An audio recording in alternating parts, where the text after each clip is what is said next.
Hyderabad jubilee hills assembly हल्के के इंतखाबी मुहिम का आज आखिरी दिन है। हुक्मरान जमात कांग्रेस, बीआरएस और बीजेपी भी अपनी मुहिम में मसरूफ है और इसी बीच तेलंगाना के वज़ीर आला रेवंत रेड्डी ने प्रेस कॉन्फ्रेंस करते हुए मुख्तलिफ उमूर पर इजहार ख्याल किया है। वज़ीर आला रेवंत रेड्डी ने KCR की जानिब से शुरू करदा किसी भी फलाही स्कीम को बंद करने के इल्ज़ाम को मुस्तरद कर दिया है।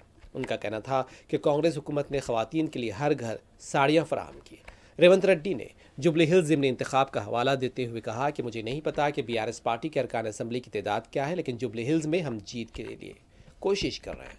उनका कहना था कि तेलंगाना में परवान चढ़ने वाली तेलुगु देशम पार्टी आज दम तोड़ चुकी है। ఇవాళ 30 మంది ఎమ్మెల్యేలు ఉన్నారు బీఆర్ఎస్ 36 మందో 37 మందో ఎంతమంది సరిగ్గా లెక్క నాకు తెలియదు కానీ వచ్చేటోళ్ళు పోయేటోళ్ళు అటు ఇటు అసెంబ్లీకి వచ్చేటోళ్ళు రానోళ్ళు లెక్కలు తీస్తే 30 పైనే ఉండు కదా ఒకటి ఎక్కువ ఒకటి తక్కువ ఇప్పుడు దీనివల్ల వచ్చే నష్టం ఏంటి మాట్లాడండి చంద్రశేఖర్ రావే మాట్లాడడానికి ఉండగా లేని మళ్ళీ జూబ్లీ హిల్స్లో కొత్తగా మాట్లాడడానికి ఎమ్మెల్యేలు ఎందుకు